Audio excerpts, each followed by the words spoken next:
In my book, Why I'm Not a Christian, I basically outline and explain in detail 4 reasons why I'm not a Christian. And if those reasons were met in the way that I explain in the book, that I would become a Christian. But the evidence just doesn't pan out. And basically it comes down to God is silent, God is inert, we have the wrong evidence, and we have the wrong universe. And those are the 4 things, and I explain each one of them. The first is that God is silent. I mean, if God really cared about us and wanted us to believe the right things and go on the right path, he would tell all of us himself. He wouldn't need Christian missionaries to do it. And he would have been telling us as soon as we had language, right? As soon as we could understand. So we would have, from the first shaman 40,000 years ago, in every culture everywhere, God's gospel would have been preached to them by God himself. He wouldn't need intermediaries. And so we would be able to confirm that, yes, there's this guy somewhere who is giving us all the same information. And so we would know what that information is. And we would still have the freedom to reject that message or not care about it or whatever, but we would all agree on what the message was. There wouldn't be disagreements on it. And every little thing that we'd be able to ask him questions, like say, so what is your position on abortion, right? And he would give us all the same answer. And so we could confirm, yeah, this God guy, that's what he said. You're right. So if there was a God like that, and certainly if I were in a position of a deity like that, I would feel that it would be profoundly immoral of me to not communicate with my subjects, to let them know the things they need to know, be there for them to answer their questions, and so on if they asked. The fact that God doesn't do that, there's no communications from God, no reliable, consistent communications. There's people who claim to talk to God, but everybody who does that gets different messages. So we're clearly not dealing with a consistent, caring deity in that respect. So the silence of God is a big problem. The other is that God is inert. He doesn't do anything. And it's not that he doesn't do any specific thing. You could pick any particular thing you think God should do and give an excuse for why he wouldn't do that. But he doesn't do anything. The odds that he would do nothing whatsoever. I mean, if he did at least some things consistently, we could debate about whether he cared about us, or we could debate about how powerful he was or anything. But we would all agree that he existed and that he was interfering in the world in certain ways. We might even be able to talk about how he's helping us and things like that. What about all the miracles that everybody constantly tells me that they prayed for something and then it happened? Well, yeah, when those things happen, the praying for something, that's a correlation fallacy. Correlation is not causation. Lucky things happen to everybody, right? And some of those things are going to inevitably happen. To give you an example, if let's say it's something that's 1,000,000 to 1 odds against it happening, 1,000,000 to 1 odds against it happening like soon after you prayed for it. Well, there's 300 million people in the U.S. alone. So that means that those events, just by chance alone, are going to occur to 300 people a year, right? So that's a lot of people. So you could find 300 witnesses that say, yeah, 1,000,000 to 1 odds, I prayed for it and it happened. Yeah, statistically, that we know that's going to happen anyway, even if there's no God, right? So when people understand stats and statistics and math, then those kinds of claims go away. And so you think if people are kind of ignoring the times when they pray and it doesn't happen? That's another issue. And then, of course, there's also claims that are ridiculous. And then when we go investigate them, they turn out to not pan out. That's why when you hear these, like, oh, there's these miracles, this resurrection and all this stuff that I heard about, yeah, you have to go like into the jungles of Africa to go find these claims, exactly where scientists can't really check them, where there isn't documentation, where there aren't doctors and so forth to confirm that there's no hijinks going on. The fact that you have to go to places where you can't check the facts, and those are the only places you ever find these miracle claims, that's suspect right there. But what I'm talking about are more direct things. So, for example, these mass shootings, for example, the recent one where a guy goes in and basically murders 20, 30 kids. Why would a God let that happen? That's pointless. Certainly, at the very least, he could stop the guy and say, hey, let's have a conversation. If the guy's insane, God could cure his illness and say, okay, problem solved. And if, even despite all that, the guy still insists on going, he could turn the bullets into popcorn and say, sorry, I'm not letting you do that. There's lots of things that God could do, and I talk about how, for example, how our friends, how our fathers, our mothers, people we know who care about us, what they do for us when we need help, when we ask for help. God doesn't do any of that. He doesn't act like a caring parent. He doesn't act like a caring friend. He doesn't engage with us in the world. He doesn't do anything to right injustices or any of the things that we would expect so you're saying that if I notice in your book, too, you used an example of if you had the power to intervene to stop somebody being kidnapped or tortured or whatever and didn't do anything, how would people judge you? Yeah, and it's not just how would I judge myself? I mean, I would feel awful about myself. Why would I do something? Why would I be so insensitive to that? And people will come up with apologetical answers to that, but I also address those in the book. And generally, the immediate rationalization is, well, God can't stop everything, because then the world would be boring. It's like, Yeah, but you don't need women's breasts being chopped off in the Congo for for there to be struggle and things that we need to learn.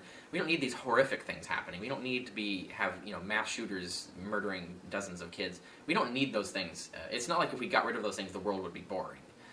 So these kinds of arguments, you really need to use your imagination and think them through. And I think a problem I often run into with Christians is they either don't have a good imagination or they aren't using it. Because if you really used your imagination, you could imagine and envision a world that's just as exciting and has learning struggles and all of the things we would need for a good life without the horrific injustices that pervade the world. And obviously they must exist if you think you're going to heaven and heaven is going to be any better than this place. Are there mass shootings in heaven?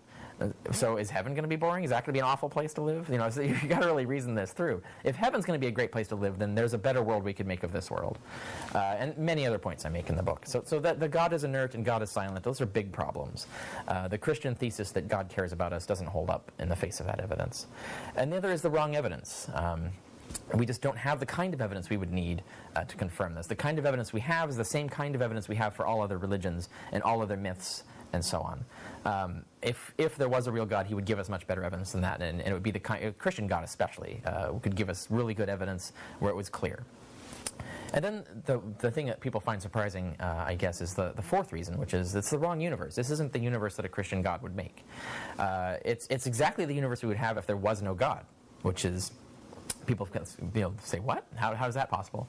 But if you think about it, just for example, I talk about many other examples in the book, but just as one of the examples, if there is no God, and let's just use our imaginations for a moment, if there is no God, but we did come to exist, that somehow, some non-God way, the universe came to exist and we came to exist, what universe would we see in that case? Now we know that we've evolved for billions of years from single-celled organisms. We can confirm that extensively scientifically. And the single-celled organisms, the earliest, simplest versions of them, had to have been a chemical accident. There had to be the chemicals just randomly came together and just happened to produce a self-replicator. And we know that that's very improbable, right? So that kind of thing is not just going to happen every day. So the only way it could happen without a God doing it, without an intelligent engineer doing it, is if there were tons and tons of trials. It's like winning a lottery. If the winning lottery may be 1 in a million chance, that's really low. But if 1 million people play, the probability that someone's going to win the lottery is high. In fact, it's very high. And so what we would expect is we would have to see a vast universe, a universe that's really old with tons of planets and stars that has been experimenting with chemistry on vast scales for vast periods of time. That's the only universe that would randomly kick up life. That's the only kind of universe that would randomly kick up life. So the universe we would expect to see if there was no God is a universe that's vastly old, vastly large, and filled with vast quantities of stuff. And that's exactly the universe we see. There's billions of galaxies, billions of planets. The universe has been around for billions of years, and it's billions of light years across. And so that's an example of the kind of universe we would expect to see if there was no God. The kind of universe we would expect to see if there was a God is a universe that was actually designed by a God. You wouldn't need a vast age. You wouldn't need a vast universe. We wouldn't need evolution. Really, Genesis would be confirmed scientifically. We would confirm that the Earth was created 6,000 or 10,000 years ago. We'd confirm that all species were created at the same time. We would be able to verify all of these things scientifically. There wouldn't be billions of galaxies. What use would God have for all of that? It's not necessary.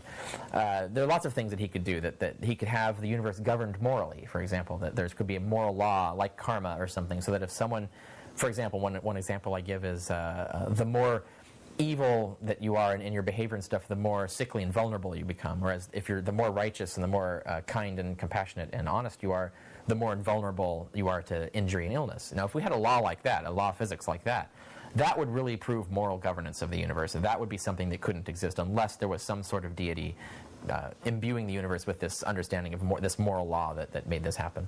So we would expect not necessarily that specific universe, but something like that. There would be a universe that looked like a universe created by a God, and not a universe that looks exactly like we would expect if there was no God at all.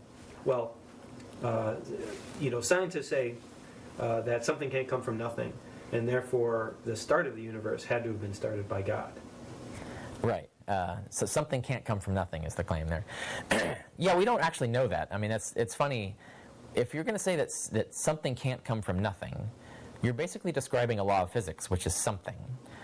So if there really is nothing, then even that law of physics can't apply, right? So the idea that nothing can't become something else, if there's really nothing, then that law doesn't apply either.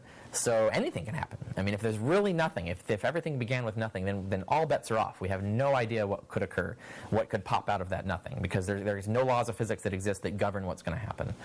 So that's one immediate problem with it. Another problem is we don't really know that it came from nothing, because as far as we know, there could always have been something. This is a common confusion among Christians, is that we can trace back our universe, the universe we're in, back to a Big Bang, but we can't go any further back from that. We don't have any evidence or any access to what happened before that. So we don't know if there was nothing before that. There may have been all kinds of things before that. There are many hypotheses about how there could have been universes before that, and that we are a product of those universes. And it could be universes all the way down, as far as we know. And there are apologetical attempts to argue that you can't have a past infinite set, but you really can. I mean, it actually is possible that you could have an infinite string of stuff, and it's just gone through cycles, or different universes have sprouted out of different other universes, and so on. I mean, it is entirely possible. We just don't know, and so you can't argue from what we don't know to a conclusion like, well, it must have been God. Well, we don't know that. If it was God, we would have better evidence of it. It also kind of seems that if that's the logic they're using to prove God, well then they've just stepped back from the creation of the universe to then, well, who created God? Right.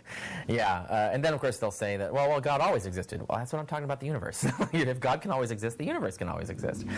Or they'll say, well, God necessarily exists. Well, maybe there's something non-God-like that necessarily exists that did it instead. And other things you could point out is that a God is massively complex, as a really complex explanation for something, because if you think of all the random minds that you could grab out of all possible minds to get one that was infinitely powerful and infinitely wise and infinitely knowledgeable and all of that, that's like the least probable mind you're going to